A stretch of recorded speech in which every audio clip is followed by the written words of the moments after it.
unas breves palabras de presentación y de, digamos, de encuadre, ¿no? para esta conferencia.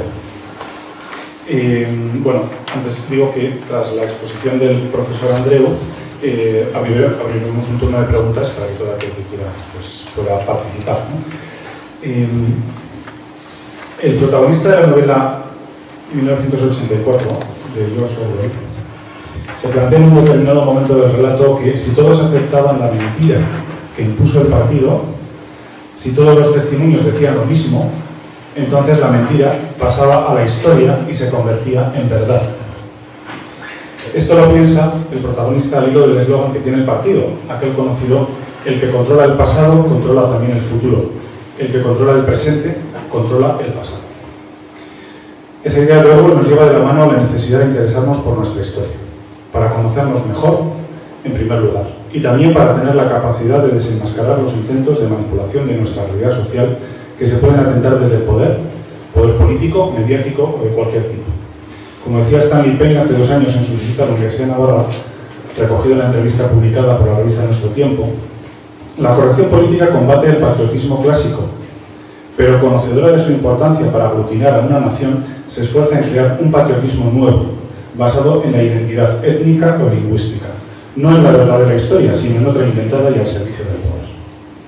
El sujeto de la frase es la corrección política, pero seguro que a todos los aquí presentes nos resulta familiar como táctica utilizada por algunas corrientes políticas. Para generar realidades culturales o nacionales a capricho, es preciso inocular invenciones en la conciencia colectiva, principalmente a base de mitos de laboratorio, ya que, como dice Walker Connor, citado por Gaisca Fernández en su libro La voluntad de Bulgari, sean cuales fueren sus fundamentos reales, los mitos engendran su propia realidad, ya que, por lo general, lo que más relevancia política tiene no es la realidad, sino lo que la gente cree que es real. Si queremos avanzar realmente en el entendimiento mutuo y la concordia social, no conviene que un relato sea contrapuesto por otro relato. Es preciso más bien confrontar cualquier relato como constructo de cualquier intencionalidad con la realidad histórica, desvelada del modo más fidedigno y honesto que sea posible. Darla a conocer tanto en los sucesos como en las circunstancias que permiten contextualizarlos correctamente es uno de los intereses que como asociación nos planteamos desde el inicio de nuestras actividades. Queremos así contribuir a que los ciudadanos seamos más dueños de nuestro presente, más libres frente al poder establecido, generemos espacios de concordia y podamos así trabajar juntos por nuestro futuro. Esto es lo que desde nuestro modesto ámbito de actuación, como decía Ricardo hace un momento, pretendemos también esta tarde. Nuestro ponente de hoy, el profesor Javier Andreu, nació en Pamplona en el 73, estudió Historia en la Universidad de Zaragoza, completó su formación en Coimbra, Oxford, Múnich y Heidelberg, donde fue becario de la Fundación Alexander von Humboldt. Es profesor titular de Historia Antigua. En 2014 se incorporó al Departamento de Historia de la Universidad de Navarra. Mantiene su relación con la UNED de Tudela y también de Pamplona. Actualmente es el director científico de un plan de investigación del Gobierno de Aragón y de la Fundación Un Castillo de la ciudad romana de Los Bañales, un castillo, provincia de Zaragoza, también en Santa Cruz de Eslava, en Navarra. Trabaja sobre inscripciones latinas, élites hispano-romanas y poblamiento romano. Es autor de una veintena de estudios sobre los vascones antiguos y coordinador de 3 monografías sobre la cuestión. Es, por tanto, un gran conocedor de la realidad étnica en el solar de la actual Navarra en época antigua. En esta conferencia expondrá los resultados de las más actualizadas investigaciones sobre las etnias que poblaron nuestro suelo en la antigüedad. Agradezco, una vez más, en nombre de la Asociación Cultural W12, que haya querido concedernos el honor de esta colaboración.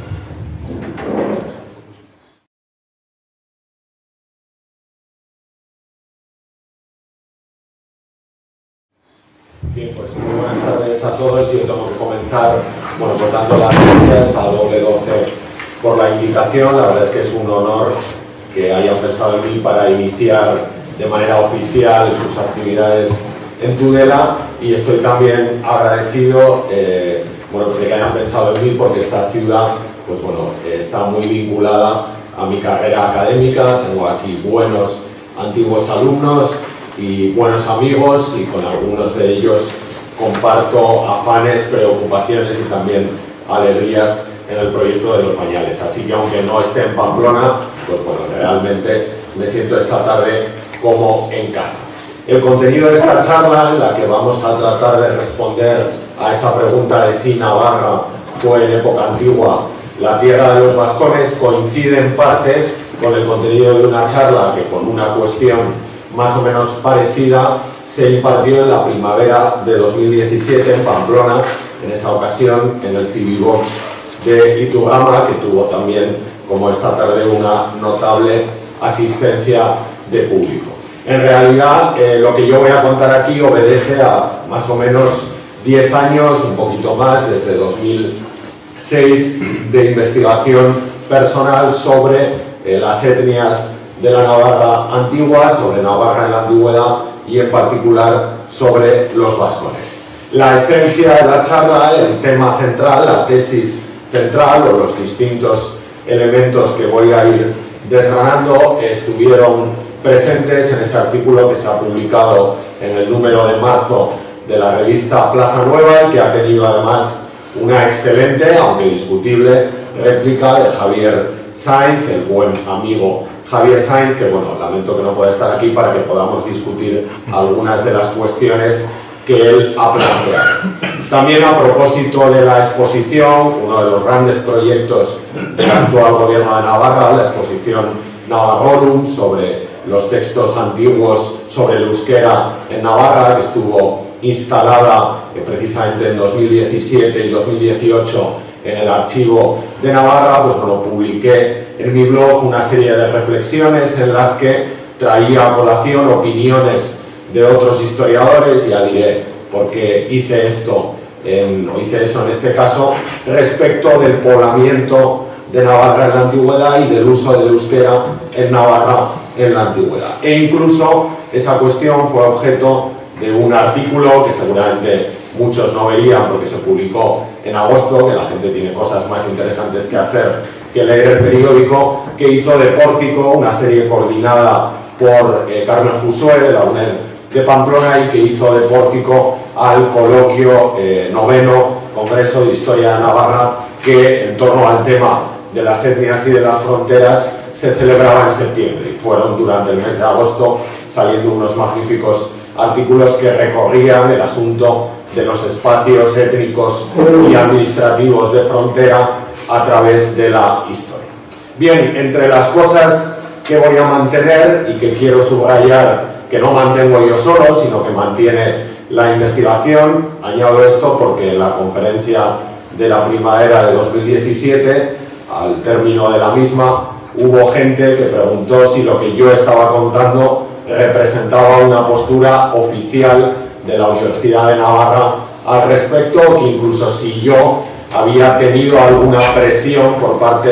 de la universidad para decir las cosas que dije y que voy a volver a decir. Y también lo subrayo porque, bueno, pues cuando se ha difundido el artículo de Plaza Nueva, donde efectivamente tuve que hacer un gran esfuerzo para condensar en apenas página y media tantos años de trabajo, pues hay gente que en redes sociales enseguida descalifica al mensajero sencillamente por estar vinculado a la Universidad de Navarra. Yo he trabajado en otras universidades y les aseguro que si hay un ideal que defiende nuestra universidad es la libertad de cátedra y de todo tipo, pero en este caso de cátedra. Con lo cual lo que yo voy a mantener no es en absoluto la postura oficial de la universidad, que no tiene ninguna, como es lógico en una institución universitaria al respecto, sino que nace de la lectura y el estudio crítico de una serie de investigadores, algunos de mucha más trayectoria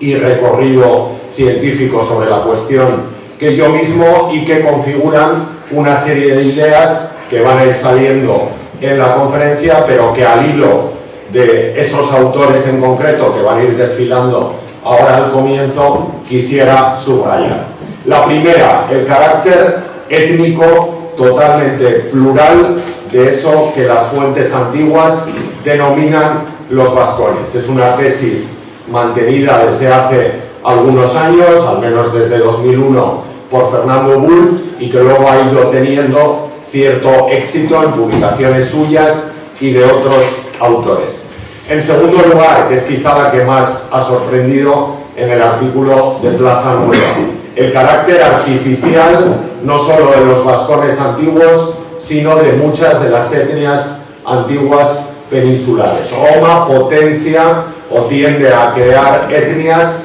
donde ve algún elemento de diferenciación y luego con el paso del tiempo esos grupos articulados en torno al concepto creado por Goma utilizan esa identidad artificial que Goma les ha dado para autodefinirse, pero ese pasado el tiempo normalmente suele llevarnos ya a cronologías de entrada, la tardoantigüedad o incluso altomedievales. Esto es algo que por primera vez defendió precisamente en Tudela, a pocos metros de aquí, en el Salón de Actos de la UNED de Tudela, Francisco Pina, en un coloquio sobre Navaca en la antigüedad. Fernando Wulf es catedrático en la Universidad de Málaga, Francisco Pina lo es ya desde hace algunos años en la Universidad de Zaragoza. Esa idea sobre el carácter artificial del concepto vascón la defendió también con bastante insistencia, bueno, pues un Rivero de Pro, que fue catedrático de Historia Antigua en la UNED, en la sede central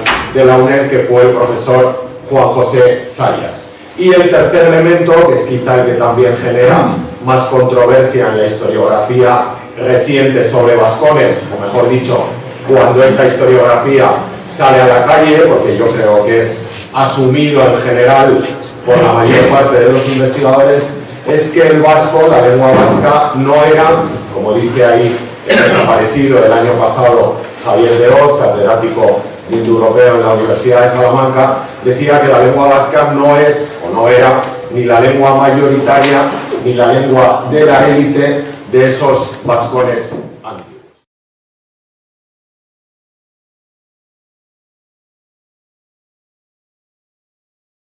Bien, esas tesis que nacen de muchos años de estudio sobre las etnias por parte del profesor Bull, sobre las lenguas paleohispánicas por parte del profesor Javier de Oz y sobre las identidades por parte del profesor Francisco Pina, lógicamente nacen del recurso a la que es la fuente principal documental para el estudio de los acontecimientos antiguos. Lo que dijeron los textos clásicos y fundamentalmente las inscripciones, esos documentos creados en la propia época que vamos a estudiar y que nos acercan a las personas protagonistas de estos acontecimientos. Quiero subrayar esto de que la mayor parte de estas tesis nacen de muchísimos años de estudio y de discusión, porque también sorprendentemente en algunos blogs y redes sociales, bueno, hay gente que probablemente sin haberse aproximado nunca a una inscripción antigua sabe más que el profesor Bull, que el profesor de Oz o que el profesor Pina, y zanja el asunto sobre la uniformidad del uso del vasco en el territorio actualmente navajo en la antigüedad de un plumazo, recurriendo a una serie de tópicos que seguro que salen en el coloquio y especialmente al carácter ágrafo de las poblaciones vasconas antes de la llegada de Roma. Bien, lógicamente, para aproximarnos a esa cuestión tenemos que abordar algunos elementos preliminares sobre las etnias antiguas y sobre nuestra propia imagen, en parte heredada de los vascones antiguos. Bueno, todos los que somos navarros o hemos crecido cerca o en esta tierra, pues bueno, tenemos esa imagen más o menos novelesca de los vascones de la antigüedad tardía, que forman en cierta medida, bueno, pues parte de la idiosincrasia de los navarros. La mayor parte de nosotros hemos crecido en un entorno en el que se nos ha transmitido que la comunidad foral es heredera de esos vascones antiguos y que esos vascones antiguos, a partir del siglo VIII y IX, pues bueno, resisten a los grandes reinos e imperios que van surgiendo en el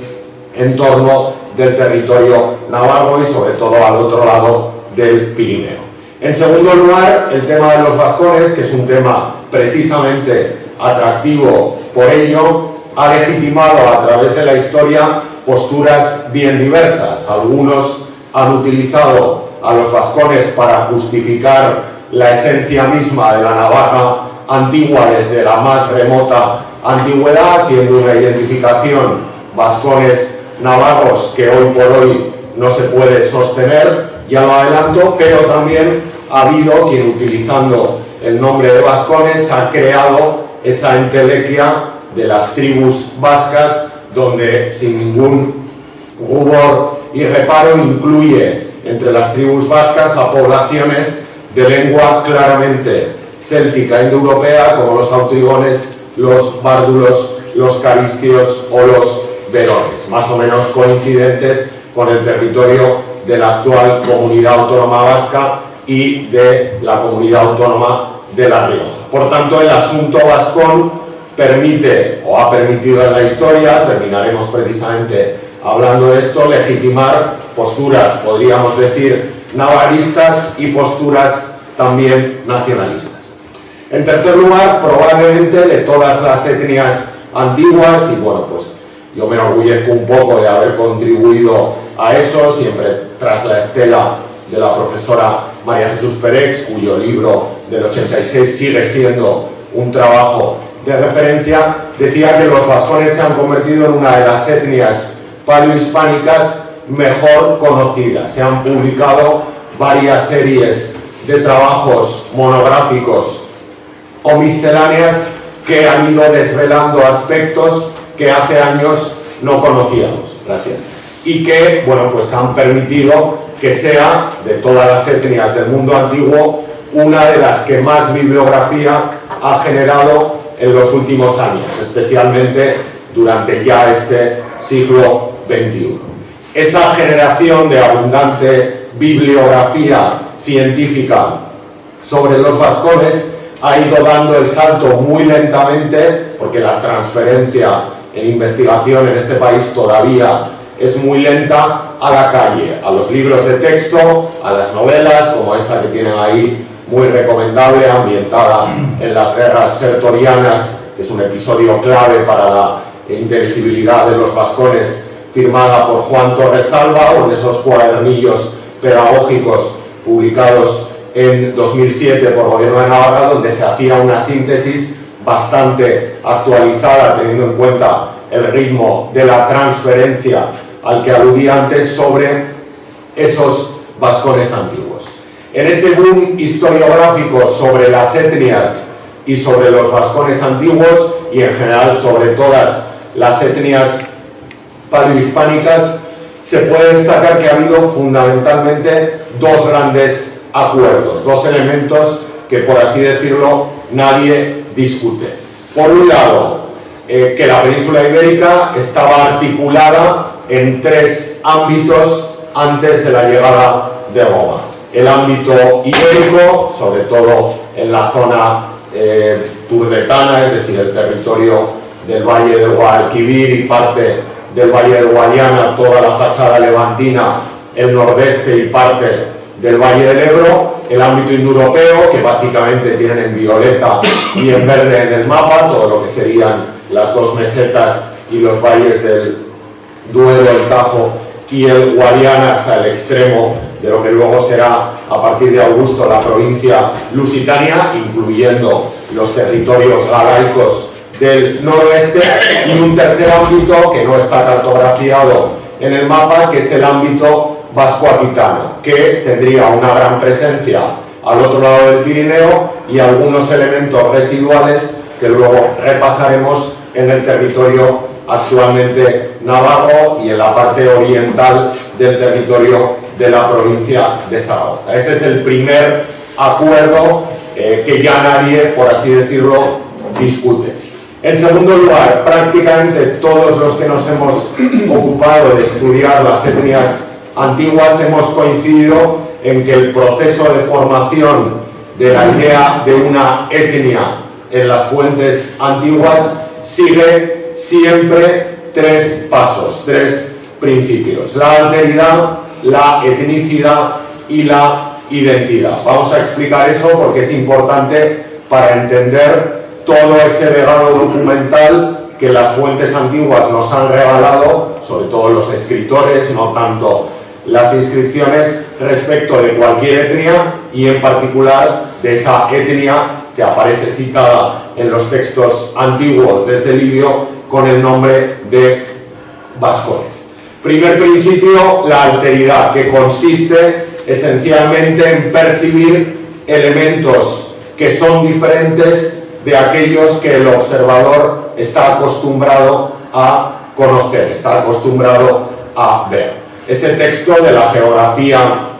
de Estrabón, en el que se describe el género de vida, la bios, ¿no?, de los pueblos del norte peninsular, si se fijan, en la cuarta línea va citando una serie de pueblos del norte peninsular y habla de los pletauros, los bardietas, los alótriges y otros peores nombres, otros nombres peores y más incomprensibles. Él ve que hay una serie de pueblos que hablan una lengua diferente y que tienen unas costumbres, a juicio de Estrabón, bárbaras, y ya los ve como alteri, como otros individuos que tienen una identidad diferente al modo de vida romano, que ha venido a la península con ese afán, o que al menos al final ha actuado con ese motor, o siendo ese motor de globalización.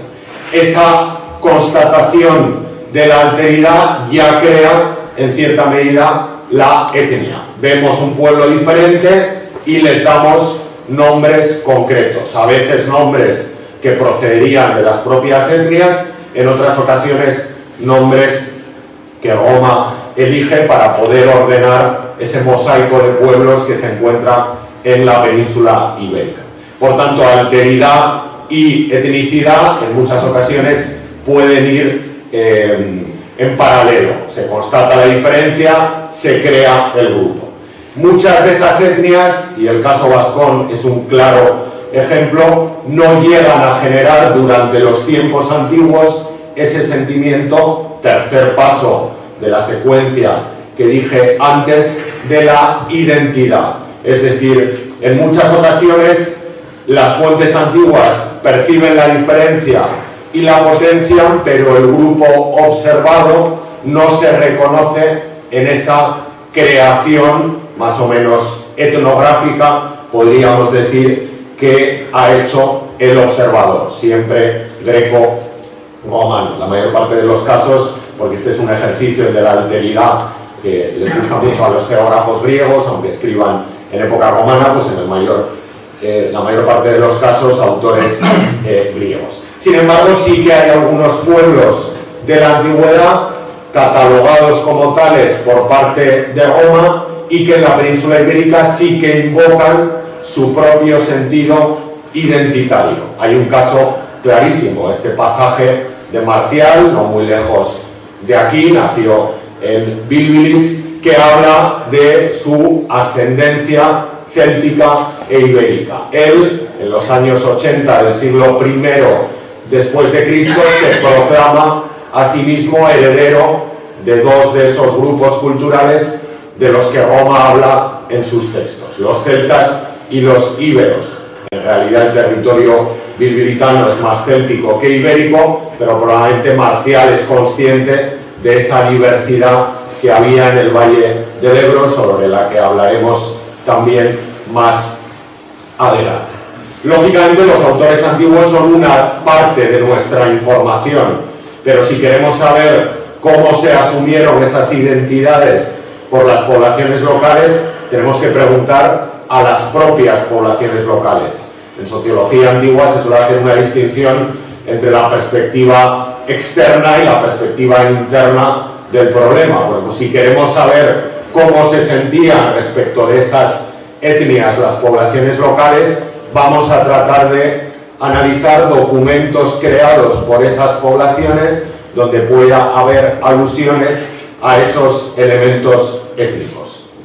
A ese respecto viene muy bien esta inscripción procedente de Guisona, en la actual provincia de Lleida. Es una inscripción ya de comienzos del siglo II después de Cristo, donde encontramos a un individuo, Marco Licinio, ya ciudadano romano, cuyo cognomen, cuyo sobrenombre, que es el nombre de cuna en la secuencia de la onomástica romana, es Celtiberus, celtíbero. Este personaje probablemente se le da ese nombre de cuna porque pues sus padres reclaman para él una identidad que en cierta medida sienten. Bueno, pues no hay ningún caso así en el mundo antiguo en el que, al menos de momento,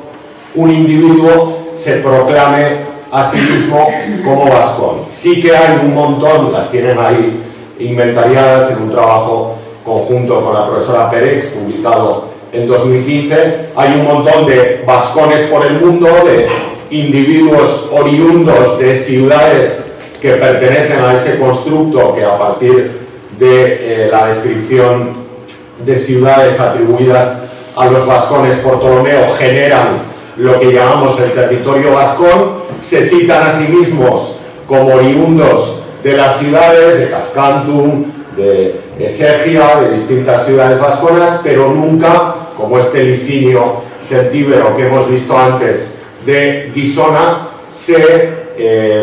proclaman a sí mismos como vascones. Esa ausencia de una identidad asumida por parte de los vascones nos lleva a preguntarnos si de verdad existió una identidad vascona en el mundo antiguo. Desde la óptica del observador, desde luego sí, porque el término vascón, ahora lo veremos, aparece citado por los autores antiguos que van describiendo en noticias muy fragmentarias dónde estaban ubicados esos vascones. Pero desde el punto de vista de esas poblaciones no parece que hubiera un sentido de pertenencia grupal identitaria o una comunión con ese concepto de vascón creado por los observadores imperialistas o etnógrafos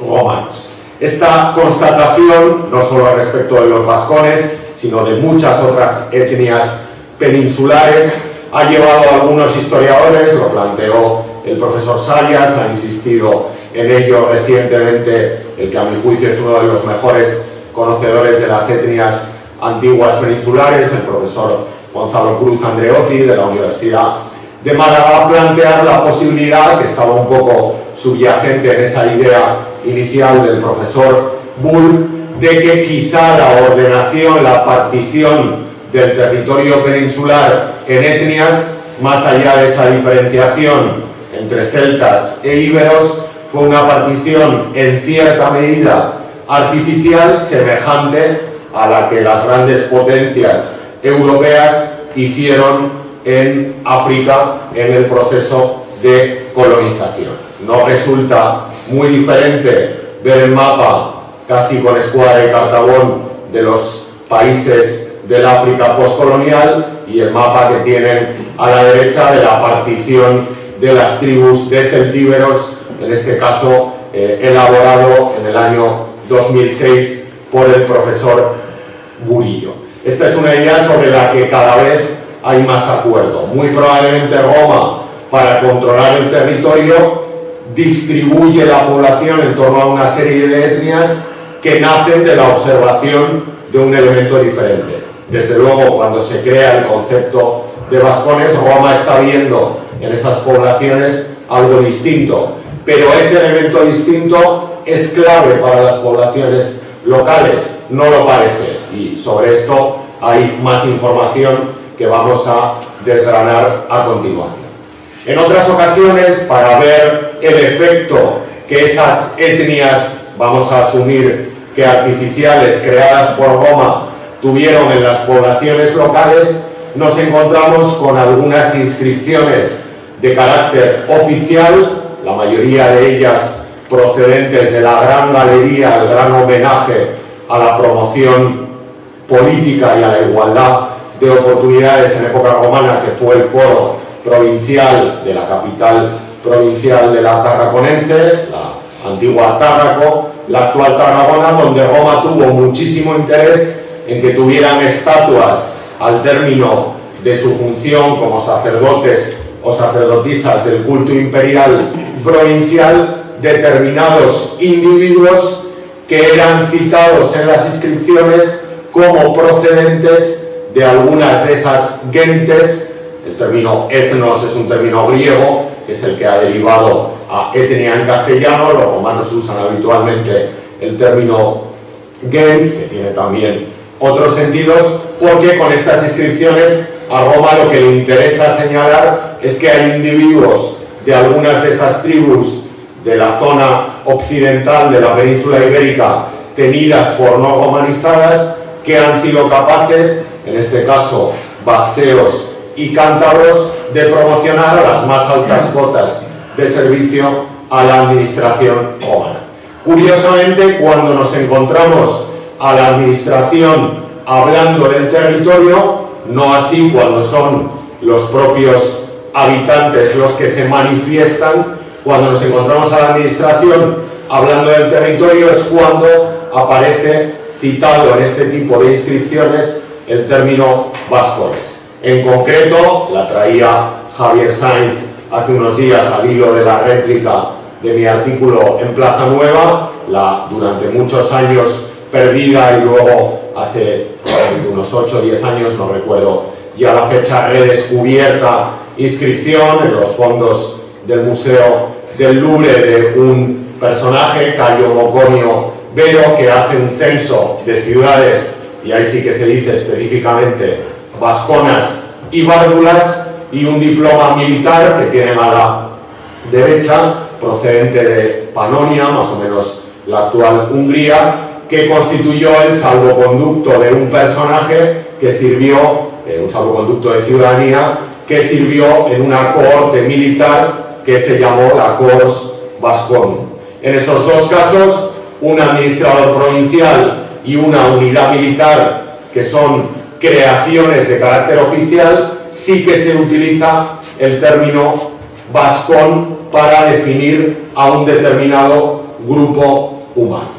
Bien, si se habla en cualquier caso de vascones en los textos antiguos y exclusivamente porque no hay más en esos dos documentos oficiales, la inscripción de Moconio Vero y 4 o 5 diplomas militares, unos en Panonia, otros en Britania, tenemos que preguntarnos qué vieron los romanos, la administración y la literatura, de diferente en el territorio donde las fuentes dicen que hubo vascones. ¿Fue la lengua? Bueno, pues vamos a responder a esa pregunta. ¿Cómo podemos rastrear las evidencias de las lenguas antiguas en época prelatina? Bueno, pues fundamentalmente a partir de la toponimia. Bueno, pues en el territorio que tradicionalmente se ha atribuido a los vascones a partir de la lista de Ptolomeo, los topónimos vascónicos se concentran en unas áreas muy concretas, dispersas, pero en una franja, lo ven ahí en el mapa del profesor Ramírez Sábava, muy bien delimitada: Ituriza, Pompelo, Andelo, Iluveris, Nemanturiza, quizá Segia y prácticamente ningún topónimo más. En segundo lugar, debemos mirar también a los nombres de personas que han llegado a nosotros a través de las inscripciones, a los antropónimos. Hay una concentración más o menos respetable, 4 o 5 testimonios en la actual provincia de Zaragoza, en la actual comarca de las 5 villas, y unos pocos casos que voy a mostrar a continuación en muy concretas y muy delimitadas inscripciones romanas del ámbito actualmente navarro. La inscripción de Lerga, donde aparecen varios antropónimos vascónicos, una inscripción que fue, de hecho, acertadamente el icono de la exposición Navarorum y que desde los trabajos de Michelena pues ha sido el gran icono de la vasconicidad lingüística de los vascones. Un cognomen, Urchateteli, vinculado a un nombre claramente latino, una calpurnia atestiguada en la ciudad romana de Andelo, de topónimo, como ya se ha dicho, también vascón. Otro cognomen, vean cómo los cognomina, que son esos nombres de cuna, son los que mejor revelan la identidad de las poblaciones. Ordunetzi, en este caso, que fue veterano de la Legión Segunda Augusta, en una inscripción que está reutilizada en la iglesia parroquial de Muez y que debe proceder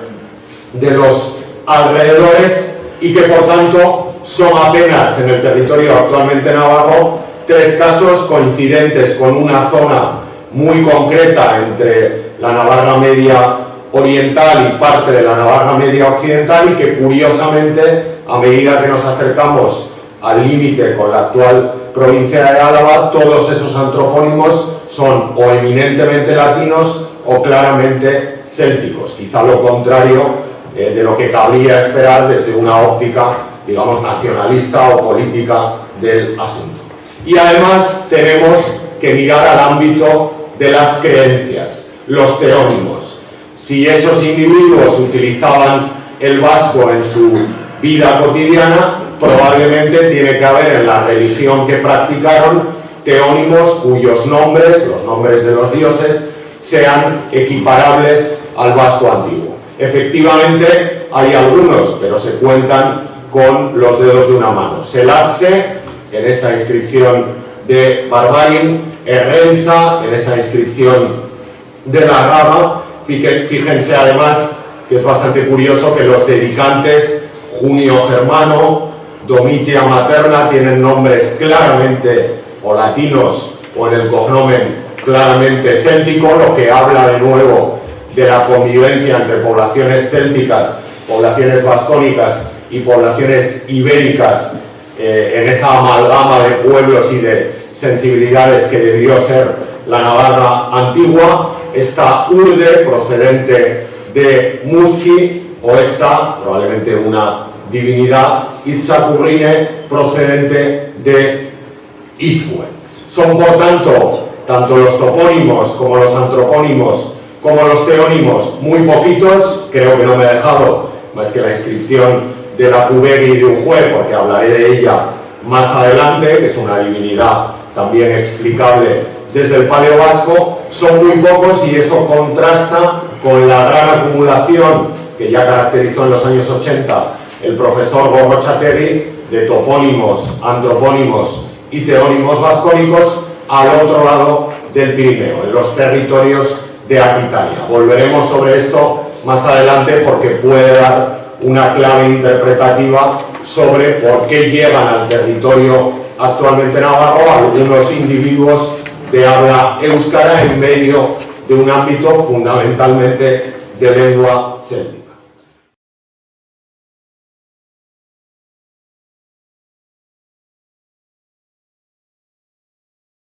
Bien, para contextualizar estos testimonios vamos a ver ahora qué dijeron, qué escribieron los autores antiguos sobre los vascones. Bueno, pues lo primero que hay que decir es que lamentablemente, como sucede en general con cualquier asunto de la Hispania prerromana e incluso romana, las noticias que tenemos son escasas, normalmente lejanas porque están escritas por personajes que no vinieron nunca, que no pisaron nunca el territorio peninsular. De los tres que tienen ahí, Livio, Estrabón y Plinio, el único que consta que estuvo en la península ibérica fue Plinio, que desempeñó un cargo importante en la administración de la Tarraconense en el noroeste, y son además fuentes que escriben, la mayor parte de ellas entre época de Augusto y de los Flavios, y que remontan el origen, las primeras menciones a los vascones, a una cronología nunca anterior a los años 70 del siglo I a.C. Esto también desmonta un tópico que yo creo que está ya suficientemente desmontado en la historiografía, quizá no en determinados medios culturales, del carácter, bueno, pues belicoso, contrario a la romanización de los vascones. No se dice nada de ellos en los textos sobre la conquista del norte peninsular, donde sí se habla de lusones, velos, quitos, turboletas, en fin, todos los pueblos que ustedes quieran, por lo cual muy probablemente no debieron ser poblaciones hostiles a Roma, sino que más bien, bueno, pues abrazaron, no sabemos de qué manera, el proceso de romanización, o al menos no plantearon una hostilidad aparente. Bien, de esas menciones hay algunos datos geográficos, que es básicamente en lo que se entretienen estos autores, que pueden ser interesantes. Tito Livio, en un resumen que se conserva del libro 91 de su monumental Historia de Roma, da la primera noticia histórica sobre los vascones, cuando describe el itinerario desertorio desbastando los campos de los guarjanos, cascantinos y alfareños, bursaonenses, cascantini y gracurritani, e instalando en las proximidades de Calagurris, una ciudad que era aliada a Desertorio en el contexto de la guerra contra Pompeyo, un campamento en las proximidades, o después de haber recorrido el Ager Vasconum. Eso lo que pone de relieve es que en las proximidades de los Verones, in confinio Veronum, en el entorno de la actual provincia de La Rioja y de Calahorra, había algo, no sabemos muy bien qué, que se llamaba el Ager Vasconum. Volveremos sobre ello más adelante. Estrabón escribe un poco más tarde que Tito Livio, ya casi en época de Tiberio, describe el género de vida de las poblaciones del norte, vimos parte de esta cita con anterioridad, y dice que el norte peninsular tenía varios pueblos, entre los cuales uno de los pueblos pirenaicos, montañosos y con un género de vida bárbaro son los vascones. Siempre a mis alumnos en clase, en Hispania Antigua, les suelo decir que este es uno de los textos más leídos, por ejemplo, por Sabino Arana, que cuando crea el tópico del vasco-cantabrismo, mete a los vascones y a los cántabros en el mismo saco, genera la idea de que los vascones se enfrentaron a Roma como se enfrentaron los cántabros, amparándose en esa enumeración, que es sencillamente la mirada a un mapa en sentido este-oeste o norte-sur, porque los romanos veían la cordillera pirenaica en sentido norte-sur y por tanto la cornisa cantábrica en perpendicular a ese accidente, y describiendo la ordenación de pueblos sin que todos esos pueblos tuvieran desde luego una identidad común. El propio Estrabón habla de que entre los vascones se encuentra la ciudad de Pompelo. También esta es una cosa que sorprende y generó controversia en la conferencia de 2017. Bueno, hay gente que está muy convencida de que Pamplona, desde la más remota antigüedad, se llamó Iruña. La más remota antigüedad es el siglo XI, que para un historiador de la antigüedad es como si dijéramos antes de ayer. Es decir, es un tiempo totalmente diferente desde todos los puntos de vista al que estamos analizando en esta charla, que es el periodo grecorromano, el periodo romano, la antigüedad clásica. Estrabón ni dice que la ciudad se llamó Iruña, ni siquiera dice que será la ciudad más importante de los vascones. Es sencillamente una más que se llama Pompeiópolis, porque probablemente fue fundada por Pompeyo. El hecho de que no diga el nombre también es interesante, porque en otras ocasiones los textos antiguos sobre el territorio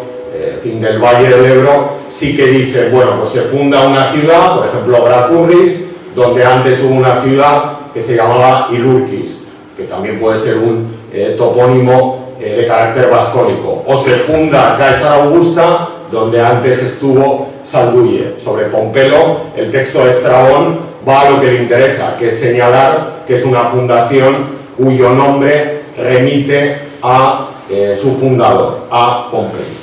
En cuarto lugar, Plinio vuelve a subrayar, lo ven en la parte final, el carácter pirenaico de los vascones, y les otorga dos espacios muy interesantes desde el punto de vista geográfico y desde el punto de vista también económico. Oyaso, la actual Irún, el equipo de Merche Urteaga, que durante mucho tiempo ha dirigido el Museo de Oyaso, un museo que hace una gran labor divulgadora por el mundo romano, tuvo grandes problemas para reconocer la romanización de Oyaso en un medio hostil a que los romanos hubieran tenido ahí el gran puerto de salida de la mayor parte de las mercancías de la cornisa cantábrica y, por supuesto, del Valle del Ebro, en ese tiempo en el que todavía se negaba la romanización del País Vasco o la romanización de eso que a veces se denomina Euskal Herria. Junto con la alusión a Oyaso, Plinio habla en las proximidades de Oyaso del Vasconum Saltus, de una especie de bosque, aunque la traducción de Saltus ha evolucionado mucho en la historiografía en los últimos años, el bosque de los vascones, que rápidamente ha llevado a muchos historiadores a oponerlo al Ager. El Ager Vasconum, la zona de la ribera, el Saltus Vasconum, la zona de la Navarra más atlántica. Hoy sabemos que esa oposición probablemente no tiene ningún sentido y bueno, pues es una oposición artificial a la que nos hemos visto abocados en ocasiones con la escasez de testimonios en las que siempre nos movemos los historiadores de la antigüedad. Repasando, por tanto, tenemos básicamente un Ager Vasconum en la zona próxima al Ebro, entre los vascones y los verones, cerca de Calagurris, una ciudad en el centro de ese supuesto territorio vascón, que sería la ciudad de Pompeyo, un Saltus Vasconum en las proximidades de Oyaso y vascones también en torno al Pirineo. Como he dicho, esa alternancia entre el Ager y el Saltus ha llevado, y es otra verdad que suele salir asumida como una especie de elemento irrenunciable en determinados medios, nunca historiográficos, casi siempre políticos, suele salir cuando bueno, pues la sociedad trata de distinguir, como decía antes, las dos Navarras, la Navarra de la Ribera totalmente romanizada y la Navarra del Saltus, la ven en ese mapa de la profesora Alicia Canto o en ese otro mapa de un manual de geografía e historia, no recuerdo ahora de qué editorial, un manual escolar de secundaria o de bachillerato. Subrayo esto porque también es habitual que cuando se habla de los escasos testimonios de vasco antiguo que hay en el territorio actualmente navarro, la respuesta inmediata, pueden ir ustedes al blog y a las cosas que he citado al principio, es decir, bueno, es que al norte de Pamplona no se extendió el modo de vida romano, la gente nunca escribió porque los romanos, bueno, pues no llegaron a implantar el modelo romano de ciudad y por tanto, al no aflorar la ciudad ni aflorar el hábito epigráfico, pues esas poblaciones mantuvieron el vasco pero no lo escribieron. Bueno, pues hoy en día sabemos que toda esa zona del Saltus más bien es todo lo contrario, estuvo profundamente integrada en la administración romana, controlada desde el punto de vista administrativo y, lo que es más importante, urbanizada. Probablemente el Saltus Vasconum fue un gran distrito minero controlado desde la ciudad de Oyaso, que implicaba una explotación de plata y de hierro controlada oficialmente por la administración, por eso Plinio habla de ella, porque él estaba a su vez controlando otro gran distrito minero que era la prefectura de Asturias y Galicia en el noroeste, y las excavaciones arqueológicas de los últimos años están poniendo de manifiesto enclaves perfectamente urbanizados al norte de la cuenca de Pamplona, sobre todo la ciudad de Aracilum, en Zamarce, en la vía que enlazaba Pompelo con Oyaso y que conectaba bueno, pues el centro de la cuenca con el Pirineo occidental y con el Cantábrico. Y en segundo lugar, bueno, pues los trabajos que el equipo de Aranzadi, heredando las antiguas excavaciones de María Jesús Perex y de Merche Unzu, ha venido desarrollando y publicando en la ciudad de Espinal, en la antigua, probablemente, aunque no hay todavía confirmación epigráfica, la antigua Ituriza, donde probablemente hubo también una presencia militar para controlar el paso occidental del Pirineo. Cuando uno analiza la difusión del hábito de grabar inscripciones en época antigua, se da cuenta de que hay dos medios fundamentales en los que las inscripciones se difunden: los medios urbanos y los medios militares. Bueno, pues en esa zona del Saltus no se puede admitir el decir que no se ha conservado testimonio del vasco en el mundo romano o en la época romana en esas áreas, porque eran poblaciones alejadas de la urbanización. La arqueología y las piedras, como decía el título de la conferencia, son muy tozudas y demuestran que Roma tuvo un gran interés en controlar todo el territorio del Valle del Ebro, desde el valle hasta el Pirineo, colocando ciudades en los territorios prepirenaicos, pero también en los territorios pirenaicos, que eran claves para el comercio con el Cantábrico y para la relación con Aquitania.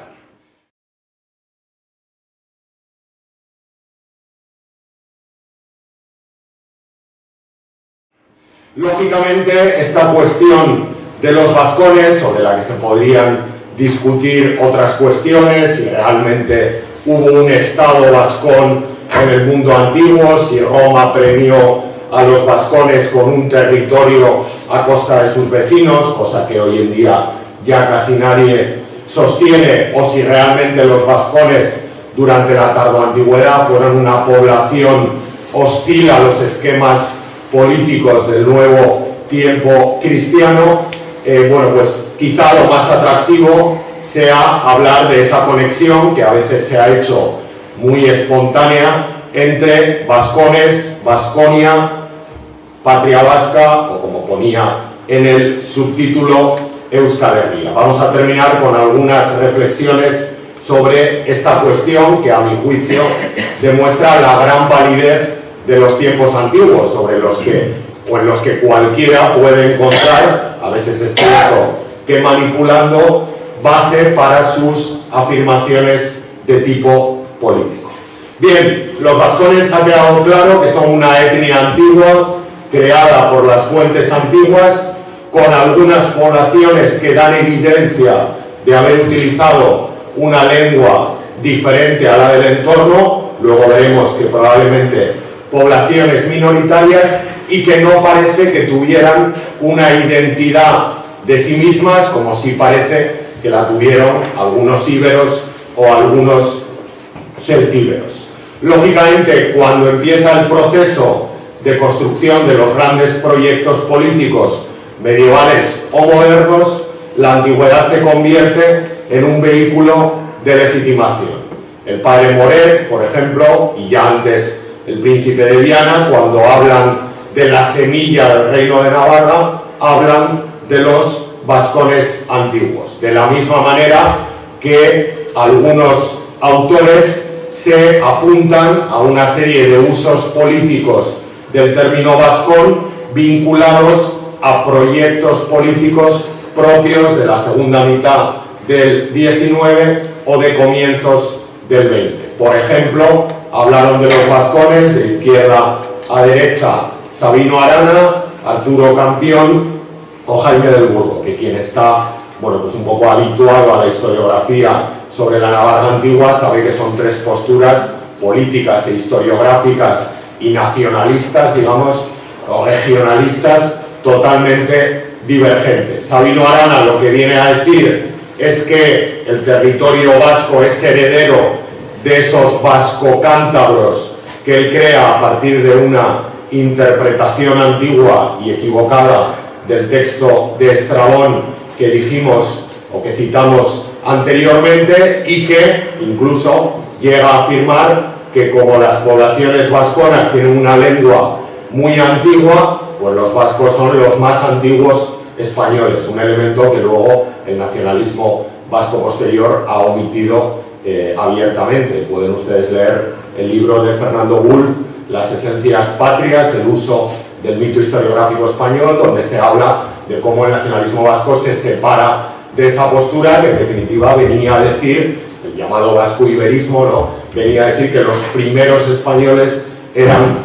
los vascos y en concreto esos vascones cántabros que él crea. Arturo Campión reconoce en la parte éuskara de Navarra parte de ese componente vascón que más o menos escudriña en los textos y en las inscripciones a las que aludí durante la charla, y Jaime del Burgo sostiene que los navarros bueno, pues son herederos de todo ese territorio vascón primigenio, excluyendo esas zonas que en función del texto de Ptolomeo, que no he citado, que no he traído a la presentación, habrían sido regaladas por parte de Roma a los vascones, zonas en territorio a la margen derecha del río Ebro, área celtibérica, o en territorio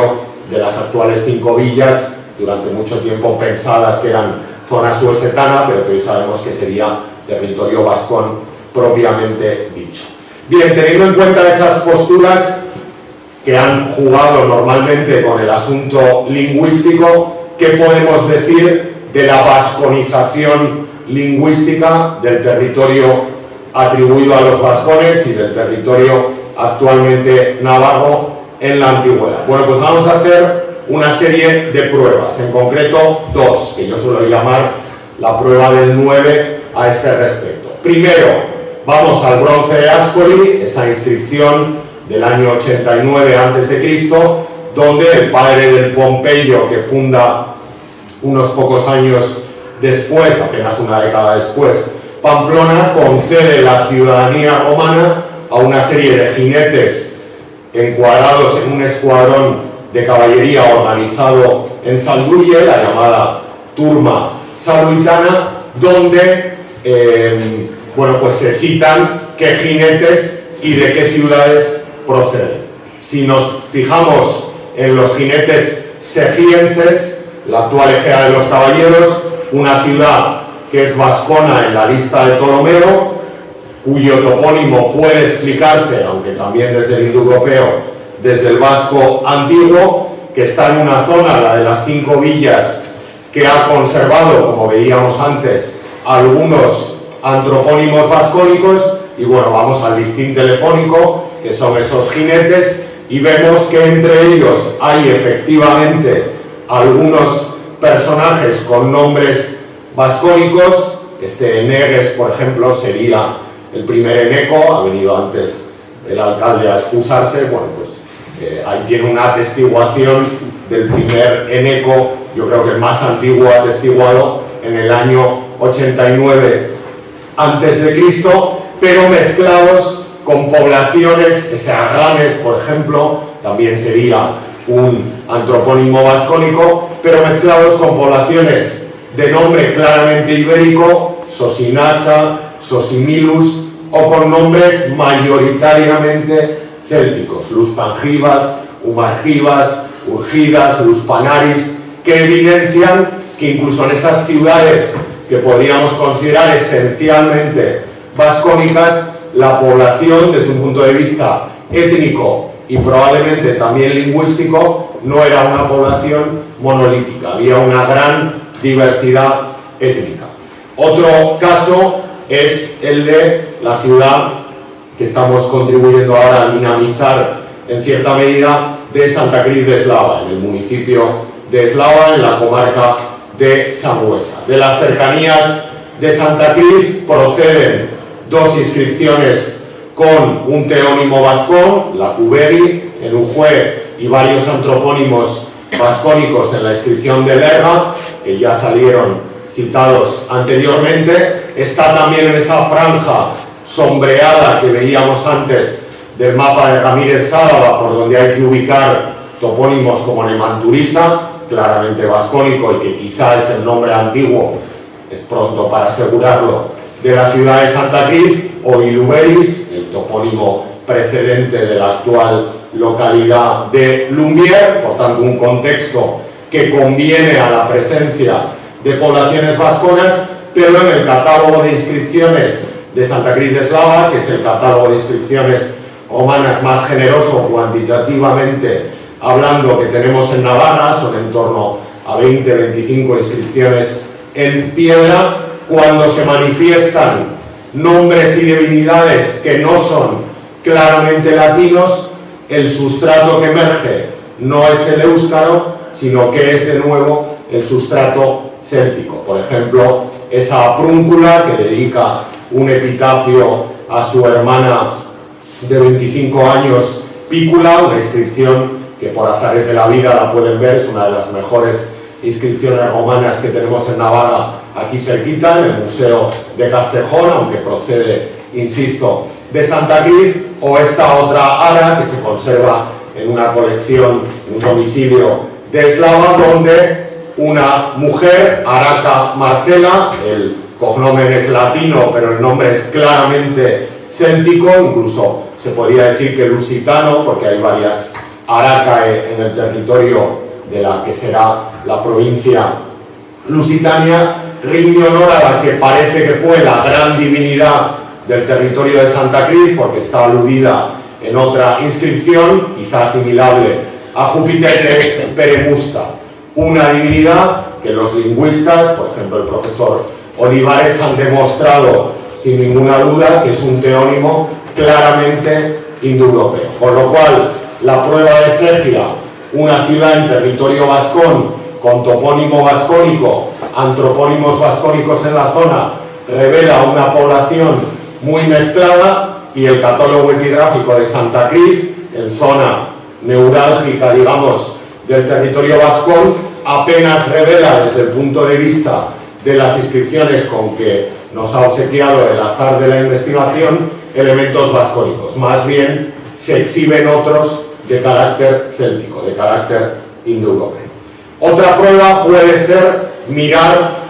a las monedas que se acuñaron en los inicios de la conquista romana, a partir de la segunda mitad del siglo II a.C., tanto en bronce como en plata, y que podemos encontrar en ciudades que pertenecerían a ese territorio vascón, quizá la de la ceca Varscunes, la de Arsaos, la de Ventian, la de Sequia, y otras, cuando escriben los rótulos, los escriben en signario ibérico, pero en lengua celtibérica. Si realmente las poblaciones vasconas hubieran sido mayoritarias en estas ciudades y hubieran tenido además capacidad de influencia, al elegir los rótulos monetales, es una afirmación del profesor Javier de Oz y también del profesor Joaquín Gorrotxategi, hubieran elegido la lengua vasca para los topónimos y no el signario ibérico y la lengua celtibérica, que más bien permite pensar en que el territorio actualmente navarro fue una zona de contacto entre esos espacios que aparecen en el mapa. Mayoritariamente una gran masa de población indoeuropea, unos pobladores de ámbito ibérico, sobre todo en los territorios próximos al Valle del Ebro y al territorio de las actuales 5 villas, y más o menos en torno a Pompelo y a las ciudades a ambos lados de la cuenca de Pamplona, una serie de evidencias de vasco antiguo que, como ha planteado el profesor Wulf y también en un documental que tienen a su disposición en el canal de vídeos de Euskal Telebista, que se titula Las Águilas de Roma, el profesor Gorrotxategi también llega a plantear la posibilidad de que esos vascones que encontramos atestiguados, casi contados con los dedos de una mano en Navarra, en realidad son como el fondo de saco de las poblaciones vascónicas originales que estarían en el lado aquitano, donde, no he traído el mapa, pueden ustedes buscarlo, la concentración de teónimos, topónimos y antropónimos vascónicos es absoluta. Es inequívoco que en ese territorio al otro lado del Pirineo hubo poblaciones en las que mayoritariamente la población era, desde un punto de vista lingüístico, claramente vascónica. Bueno, ¿y qué pasaba en la ribera de Navarra? Para terminar, ¿qué pasaba en el Ebro? Bueno, pues que probablemente también fue un espacio de notable diversidad en el que los elementos vascónicos no están en ningún caso presentes. Es verdad que el Valle del Ebro ha sufrido mucho desde el punto de vista de la conservación del registro epigráfico. Es una zona con poca piedra, las inscripciones en época antigua se graban en piedra y luego es habitual que donde no hay piedra, como los fondos de los valles, se vayan reutilizando. Pero bueno, con los elementos que tenemos, lo que emerge es constantemente una onomástica. No entro ya en el origen de topónimos como Kaiskata, que es claramente indoeuropeo, una onomástica claramente céltica. Por ejemplo, el cognomen de ese Statuius Archio, de una inscripción dedicada a Mars Invictus hallada en Monte Agudo, o el ya célebre Cavani, puesto al descubierto por los trabajos de la Asociación de Amigos de Cascante Vicus y por Marta Gómara hace ya algunos años, que es un nombre claramente celtibérico que pervive con un signario paleohispánico en una cerámica del siglo II después de Cristo. Había todavía individuos que conservaban, por así decirlo, su lengua materna, que en ningún caso parece que haya sido el vasco. No en vano, el poeta calaburnitano Prudencio, cuando describe, es verdad que aquí hay un alarde de erudición clásica, cuando describe el entorno de Calahorra, dice, bueno, a nosotros el río Ebro es el que nos divide del ámbito vasco. Todas las ciudades en la margen derecha del Ebro serían ciudades romanas o célticas, y él coloca al norte del Ebro el territorio vascón, en cierta medida demostrando que ha leído el pasaje de Livio sobre el recorrido de Sertorio por el Ager vasco. Además, tenemos un problema desde el punto de vista de la cultura material, que los colegas arqueólogos tratan de subrayar. Prácticamente en la cultura material de las sociedades preromanas del ámbito actualmente navarro no hay nada que las distinga de las sociedades celtibéricas o ibéricas de la provincia de Zaragoza, Soria o La Rioja. Es verdad que hay ciudades romanas como Andelo o como Santa Cruz, que tienen ahí en esa ortofoto reciente, ¿no?, en ese vuelo reciente, sobre las que las excavaciones se han detenido fundamentalmente en los niveles romanos, que además transformaron notablemente el modelo de Sosópida, de esos castros preromanos. Pero en los elementos materiales hallados, en la cerámica hallada, son cerámicas típicamente celtibéricas, que dan razón de ser a que muy probablemente Navarra no parece que en el mundo antiguo fuera un espacio monopolizado por los vascones, aunque algunas de las noticias de los textos literarios que aquí se han ido trayendo pueda ubicar algunas poblaciones vascónicas en el territorio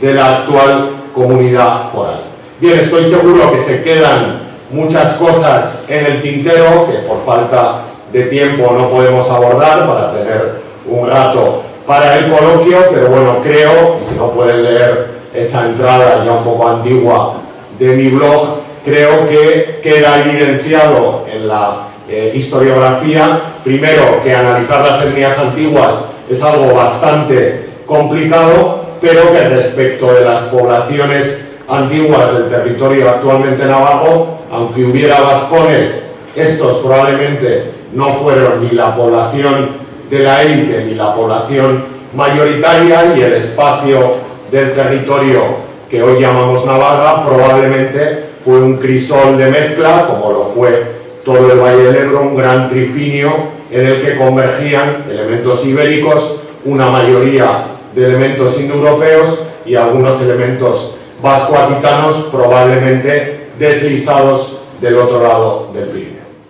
Muchas gracias.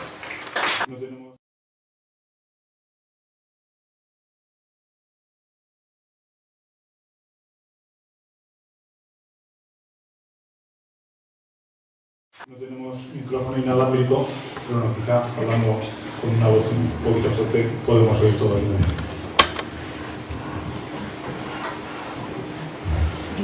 Si es que sí. Buenas tardes. Lo primero, felicitarle por la exposición tan interesante y muy ilustrativa del tema. Yo quiero preguntar, porque escuché un reportaje oral de Cheve Díez, que parece que es un hombre muy interesado en este tema, en el cual él afirmaba que el euskera es el lenguaje de los iberos. Él afirma categóricamente que no había ninguna diferencia entre lo que era el ibero y el euskera. Y de hecho se refiere a la traducción que hace de Ebro, de Iber, como aguas calientes, que sería el río al cual venían las aguas frías del norte de la parte de Aquitania y tal. ¿Qué hay respecto a esto? Bueno, pues hay bastante controversia. Esa hipótesis del vasco-iberismo, de la conexión entre el ibérico y el euskera, aparece y reaparece de manera constante, pero los lingüistas, bueno, he traído esta diapositiva que no he mostrado, no es que haya hecho magia, sino que hay una parte de la conferencia que, como yo sabía que me iba a enrollar, he generado un hipervínculo para saltarla, ¿no? Y como se iba haciendo la hora, pues la he saltado. Pero quería recomendar un audiovisual, he citado, ¿no?, del profesor Gorrotxategi, que tienen a la derecha, o del profesor Armendariz, que tienen a la izquierda, en unos programas sobre historia de Baskonia, que pueden encontrar fácilmente en YouTube, donde el profesor Gorrotxategi habla específicamente de eso y señala que evidentemente en estas lenguas antiguas, entre el ibérico y el vasco, hubo elementos comunes, pero fueron lenguas que, aunque tuvieran contaminación y tuvieran conexión, de la misma manera que hemos visto que en las monedas la lengua es celtibérica, pero el signario es ibérico, eran lenguas en principio diferentes. De hecho, algunos de estos lingüistas, lo de hablar de, bueno, esto suena vasco-ibérico, pues bueno, les produce, a los que saben de verdad de lenguas antiguas, y para mí el profesor Gorrotxategi es probablemente, con el profesor Velaza, una de las grandes autoridades en ibérico y en paleo vasco, bueno, pues le suele producir cierto nerviosismo y dicen, a ver, o es vasco o es ibérico. Lo del vasco-ibérico es una manera de subrayar posibles concomitancias, pero para dos lenguas que probablemente tienen orígenes seguramente diferentes, ¿no? Sí, por favor. Hola, buenas. Haces un análisis sobre, más o menos, la convivencia de diversas culturas dentro del pueblo vasco en cuanto a territorio. Incluso has hecho referencia que a nivel numismático pues tenían gráficos celtas celtibéricos, pero mi gran cuestión y sobre todo mi gran duda es que si eran más o menos residuales, no eran mayoritarios y no disponían del poder, ¿cómo después de 3000 años el euskera sigue siendo una fe viva de todo esto que estás diciendo? Bueno, ahí podemos encontrar muchas explicaciones. La primera, probablemente el hecho de que sea una población que no plantea hostilidad a Roma les mantiene intacta, por así decirlo, su lengua. Muchas otras lenguas, Estrabón mismo en el texto que hemos citado antes habla de algunos pueblos con unas lenguas en la zona del norte peninsular que no se han conservado. Y en segundo lugar, eso se explica muy bien también en uno de los vídeos, ese en concreto de la euskaldunización tardía del profesor Gorrotxategi, porque probablemente hubo una gran entrada de elementos aquitanos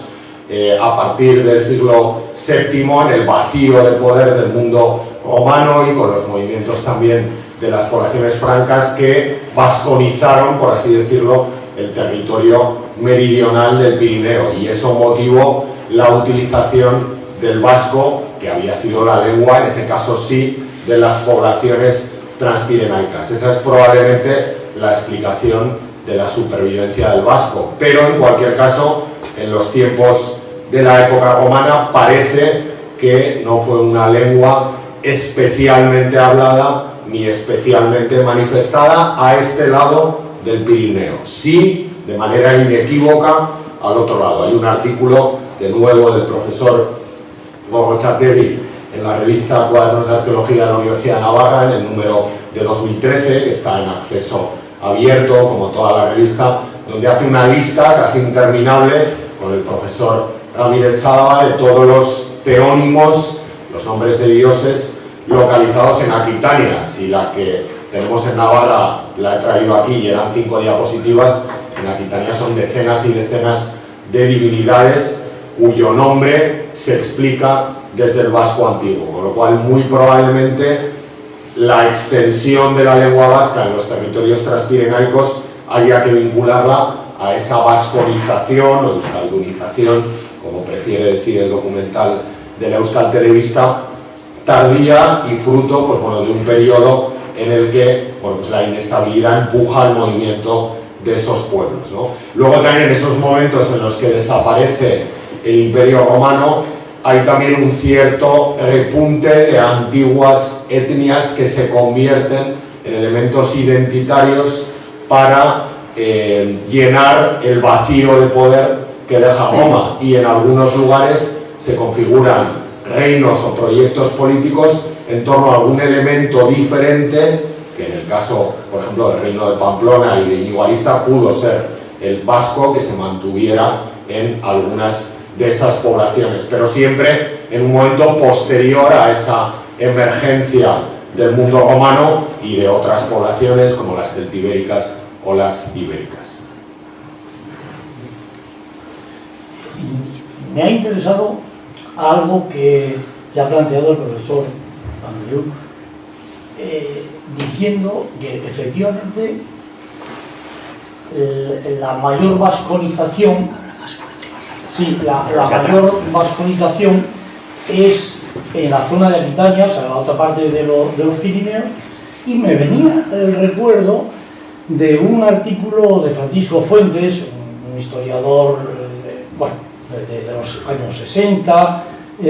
aquí en Tudela, en el que aparece, él se encuentra en Tudela un documento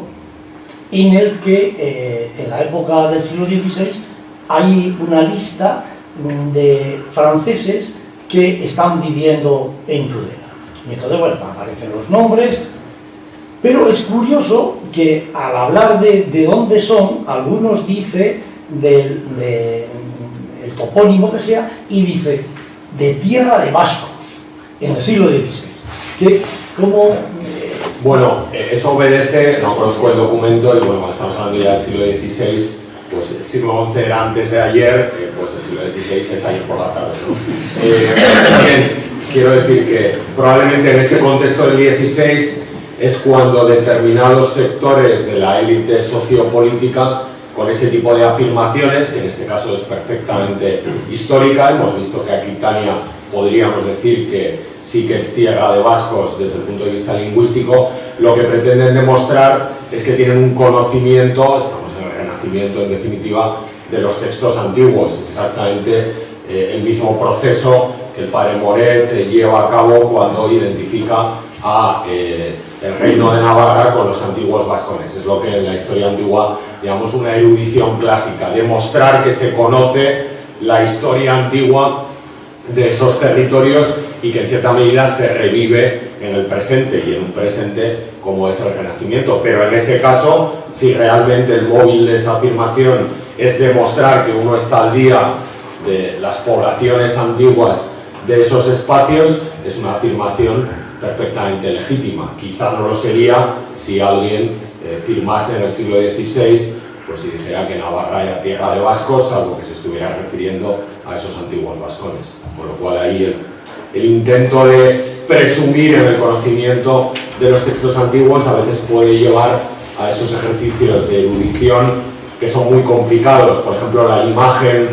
que en cierta medida se transmite en determinados sectores, ¿no?, de unos vascones violentos que se oponen a la romanización, que se oponen a todo lo que significa autoridad, a los francos, a los visigodos, a los musulmanes, ¿no? Bueno, pues nace en realidad de un tópico, también es otra parte de la conferencia que me he saltado, pero bueno, la tienen toda subida a mi perfil de SlideShare en internet y la pueden descargar, ¿no? Bueno, pues hay un tópico que es el episodio de Calaburris, ese episodio en el que cuando entra Pompeyo a la ciudad aliada desertorio de Calahorra, los habitantes, que en función del texto de Ptolomeo serían vascones, bueno, pues han preferido ejercer el canibalismo antes que rendirse a Roma, ¿no? Y eso genera la idea que dice el poeta Prudencio de que los vascones son una bruta gentilitas, ¿no? Son una tribu bruta, una tribu bárbara, ¿no? Porque ese tópico del canibalismo de la fama escalaburritana causó tanto impacto en Roma que, bueno, pues incluso muchos años después del episodio, que tuvo lugar en las guerras sertorianas, por tanto en la segunda mitad del siglo I antes de Cristo, bueno, pues se recordaba como un episodio de extrema violencia. Entonces, en muchas ocasiones se intentan traer esos elementos del pasado como una vía de legitimación, que en cierta medida es lo que, como dije anteriormente, hace grande también los tiempos antiguos, que siempre se invocan como una tarjeta de presentación para cualquier proyecto histórico, político, a veces con más acierto, a veces con menos.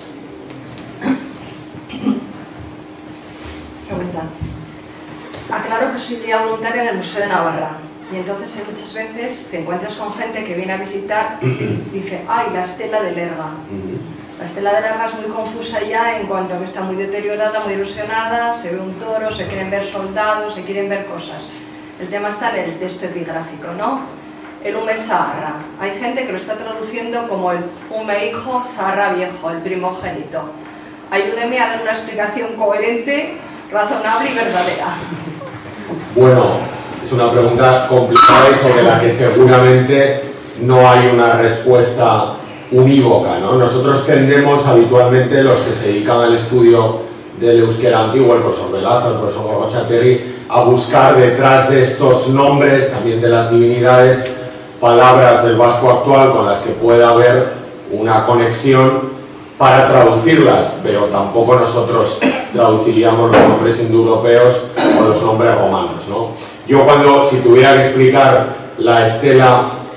de Lerga, en lo que haría hincapié es en que hay una secuencia de 3 nombres inequívocamente vascónicos que remontan además por la filiación a varias generaciones y que emergen en una fecha relativamente tardía, porque este es un documento ya de comienzos del siglo II después de Cristo. Resulta curioso que sea la inscripción en la que más concentración de antropónimos vascónicos hay en un único documento, ¿no? Tenemos tan pocos y curiosamente esa inscripción de Lerga, que en su configuración, con la tabula ansata, con la cabecera curva, con esos registros, ¿no? Iconográfico y textual, es tan típicamente romana, al igual que la fórmula, sigan apareciendo unos nombres éuskaros, pero yo evitaría recurrir a las traducciones, porque bueno, es como la gente que ha intentado traducir desde el ibérico, desde el céltico o desde el vasco algunas de las expresiones que aparecen, por ejemplo, en la inscripción de Andelo, en el pavimento designio de Andelo. Sí que parece que la presencia del jinete, del caballo en la parte alta, bueno, pues permitiría suponer que esta estela tiene algo de una especie de afán de rememorar algo arcaico, que es esa idea del jinete típico de las sociedades prelatinas, en las que el jinete, que aparecía también en las monedas, era un poco la personificación del héroe. Recientemente también se ha dicho que remite al ámbito militar, pero a mí no me parece que esa estela remita en absoluto al ámbito militar, con lo cual yo prescindiría de buscar una traducción e incidiría sobre todo en que evidentemente es una inscripción muy tardía, pero que demuestra que en torno a Lerga, en lo que sería el territorio probablemente administrado por la ciudad de Santa Cruz, hubo varias familias emparentadas, con un par de generaciones al menos de intervalo, con nombres claramente vascónicos, muy parecidos por otra parte a los que se atestiguan, pues, por ejemplo en Valpalmas, en la provincia de Zaragoza, donde hay un Seruoris, o en Sofuentes, donde hay un Dusanjaris, ¿no? Quiere decir que al final son antropónimos formados por las mismas raíces y bueno, pues con remisión directa al vasco antiguo.